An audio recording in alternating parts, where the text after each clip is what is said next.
Welcome to the Fit Girl Magic podcast. If you are ready to find your inner magic, develop great habits, and a rock-steady mindset to feel confident, comfortable, and fit in your body, you are in the right place. I am Kim Barnes-Jefferson, and I'll be giving you weekly doses of health, fitness, and life tips sprinkled with humor and real talk. If you're ready to be consistent without the stress of perfection, magic makers, it's time to slip into your favorite pair of PJs, grab some coffee, kick back, and listen to today's show.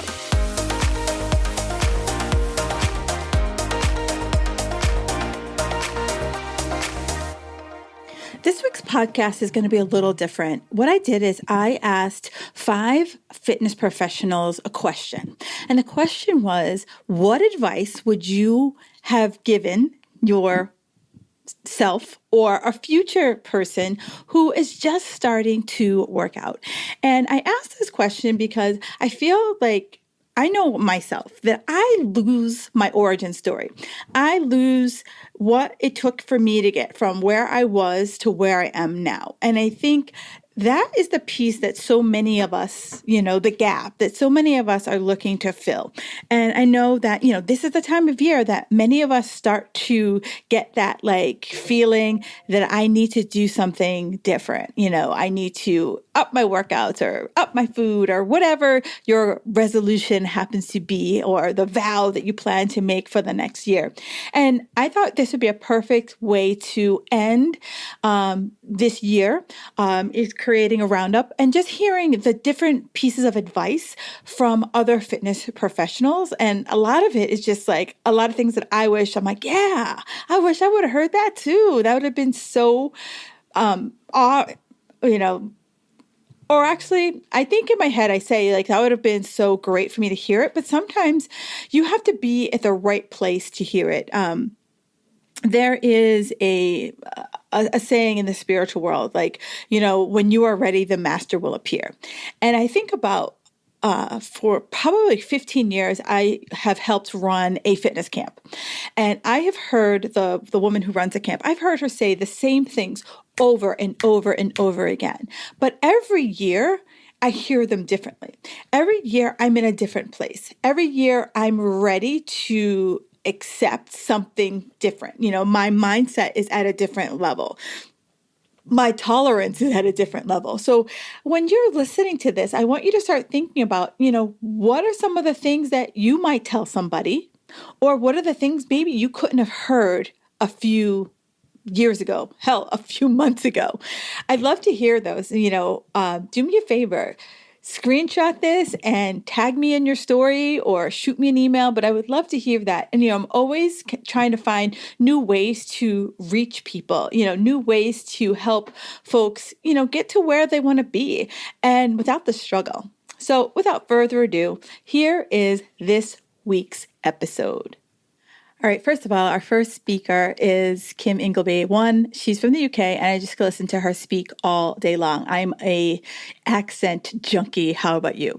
And what I love about Kim is that she is, or actually all of our participants today, they're all very practical, simple advice, and that's what I do, right? You know that I'm not about the complicated. I've done complicated, and all it did was leave me heartbroken. So let's make a pact that we are going to break up with the complicated. So one of the few pieces that I took away from Kim's conversation is that be flexible, right? All of us want it to be a certain way. And some of us sometimes are like a salmon swimming upstream, trying to make it be the way we want it to be.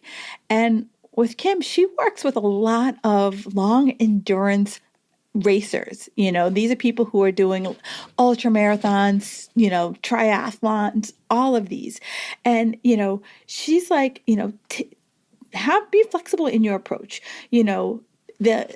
The goals are going to get there. Just sometimes you might have to take a little bit of a detour in order to get them.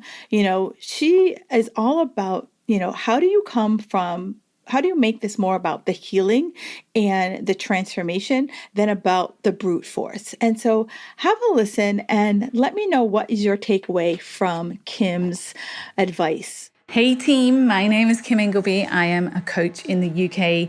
And what I wish I knew when I started fitness and working out, oh, it's such a big question.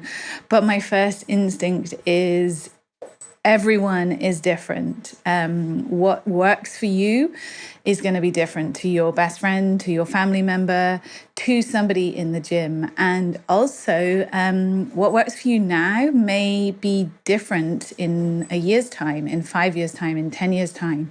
So be flexible with yourself, yet committed. And also be curious, like try something out and don't be scared to try it and then go, actually, that's not working for me. And also, fitness is so many different things and it means something different to everyone. So, what does it actually mean to you? And fitness is not just about like your macros, your calories, your strength, your speed. It's all of those things, but it's also like, how's your sleep? How's your mindset, your confidence in yourself? Do your foods give you energy and make you feel good and brighten your eyes and like lift your skin and just make you feel good for the day? Or do they make you feel something else? Are you hydrated? Do you drink enough water? Do you do fun things that lift you up?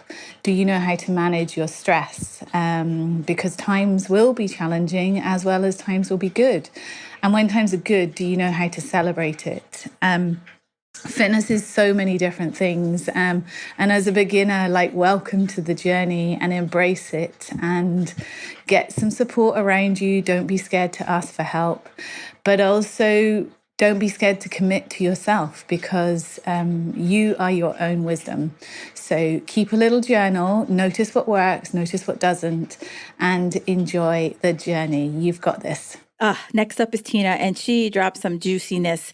And, one of the big things I'm been kind of refocused on, it's where I started and I kind of lost my way, but I'm now coming back to it, and it's strength training. And I'd love for you to hear. I'd love for you to give me feedback on what you think of Tina's feedback. I think it's brilliant, and I think many of us get away from strength training because we don't want to look like a dude. Sorry, that's never going to happen unless you have some freak testosterone levels. And if you do, let's talk because you are going to be on the Guinness Book of World Records.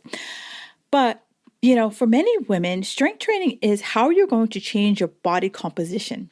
Strength training is how you're going to burn more calories at rest as well as when you are working out. And that's one of the main reasons why I, brought back my program, Lean and Sexy Over 40. And if you're a lady over 40, we are fighting an uphill battle. We're losing anywhere from 3 to 5% of our muscle mass just by aging. And so I don't know about you, I'm going to be fist fighting aging like I'm Mike Tyson. And, strength training is one of the ways that it is possible. Actually, I had a university here in Boston. I went in and I created a strength training like 101 for their women. They're like, we built this beautiful facility, but hardly any women are coming into the gym and lifting. And so I want you to think about it, like get in there and lift some weights. And let me tell you, you don't max out at 12 pounds. Okay. Let's just be honest. You don't max out at 12 pounds. Let's start to really think about what strength training really means. And I love Tina's suggestion. So have a listen. And if this sounds like something that you're interested in, raise your hand because maybe Tina will make it happen.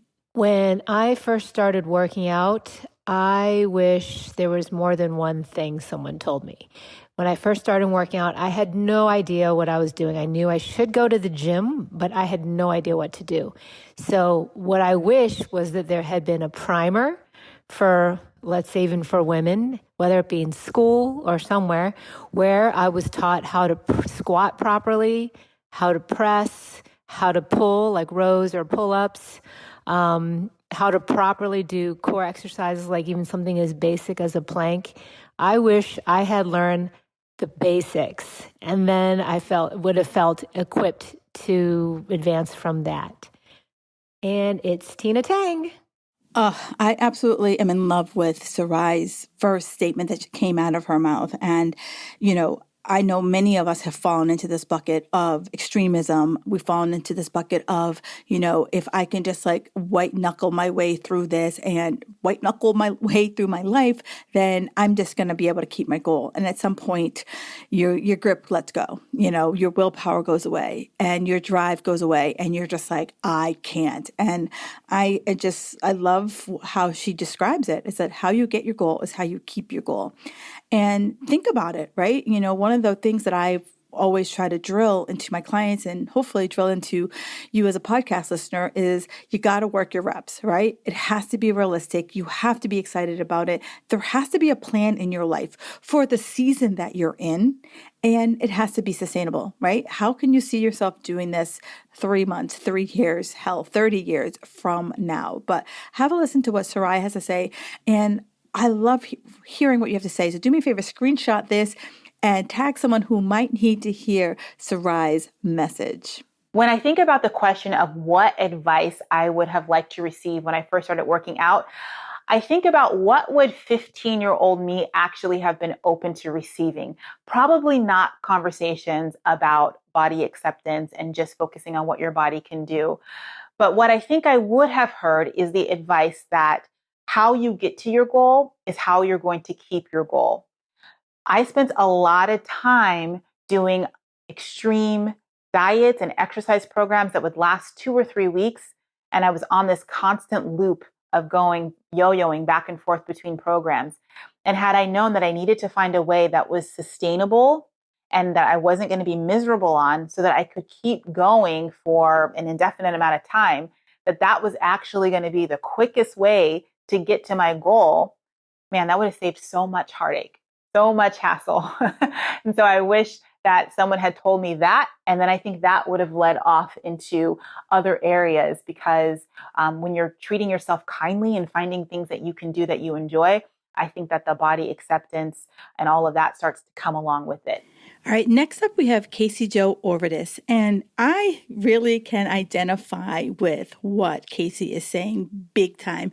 And if you can, do me a favor, screenshot this and tell me what your magic number was. And after listening to it, you'll know what I mean by magic number. My magic number was 400. And I totally get what Kasey's saying. It's how do you sort out all the information? And, shameless plug here. That is the reason why I started having a coach, right? It's because there's so much information. And when I started to get healthy and fit, there was not social media. Right. So it was kind of like, reading in all the magazines and there were blogs. And now with social media, it's just bombarding you with do this, don't do that. No, that's wrong. This is right. Good food, bad food, superfood. And you're just like, sweet Georgia Brown, what is the right thing? And that's the beauty about coaching. As a coach, I'm looking here in my office and I have like 40 different diet books that I've read cover to cover. Now, if you're committed and you want to read those diet books cover to cover, great. Rock on with your bad self. I can give you the list. But if you're someone who's like, a coach has, really crystallized all the information for me and they can tell me that in, whatever diet book they're writing, it's these 4 paragraphs are like the meat of this 300-page book, then I want a coach who is going to help me skip to the paragraphs that are the most important. And that's, I'm 100% in agreement with Kasey is that, how do you get to the part of like, what's important and what's not important. So have a listen to it, Kasey, and I'd love to hear your feedback on it because it was very eye-opening for me and reassuring that, we all kind of have that same head-scratching moment. Hi, this is Kasey, and when I think about what I wish I would have been told at the start of sort of my health and fitness journey, or what I would tell someone who is starting, is to I think it's to better understand what to take seriously and what to not take so seriously. I really struggled, honestly, with answering this question because part of me wanted to say, oh, I wish I would have, known that protein was as important and like being really, really strict with my exercise and doing as much cardio as I wasn't so important. But what it really all does boil down to is just like better understanding of what is really important in my like health and fitness journey and reaching those goals. So for instance, I spent way too much time and energy on hours and hours of cardio every week. Anytime I went to the gym, I, for whatever reason, needed to hit 600 calories burned according to my activity watch, which we know isn't always accurate to begin with, but I like would live and die by that number. But at the same time, I was, eating 1,200 calories and not really focused on nutrient dense food, not paying attention to how much protein I was eating versus carbs versus fat. So I spent a lot of time and energy on things that weren't necessarily important, where I could have put that in a different place to make more progress, learn more about my body, understand the benefits of strength training over cardio, understand how to eat healthy and not just like eat to hit a specific number. So yeah, I think there's a lot of other things sort of under this umbrella of understanding what is important and what isn't, but those are a couple just to kind of show the examples. I think that's a lot of times what I see too with new clients that are coming on board with my team is that it's a lot of the same thing, kind of obsessing over things that aren't necessarily going to be helpful and totally missing the things that will be helpful, like sleep and stress and understanding your digestion and the foods that work best for you and things of that nature. So yeah, just, understanding what is really worth focusing on and what isn't. All right. I love the nuggets that Denise has dropped on us. Many of us, we start out working out and we think that, we got to do all the things, that we have to be, maybe the person we were in our 20s, and maybe we took some time off because we had babies. And I love the simplicity that Denise has instilled in many of us, that most of us lose, right? Most of us think that it has to be a certain way. And let's just break up with that. Let's just say, where are we right now? Let's live in the here and now versus projecting on where we were and trying to get there as fast as we can, or projecting on where we want to be and getting there as fast as we can. Trust me, I have no patience. And the only thing that settles me down that when I'm not getting there as fast enough is thinking about what my future vision is, right? What is my ideal scenario? What is my ideal physique in the next, 90 days, right? What's possible for me in the next 90 days? Because when I think further out from that, that's when I lose my shit. That's when I get cuckoo for Cocoa Puffs.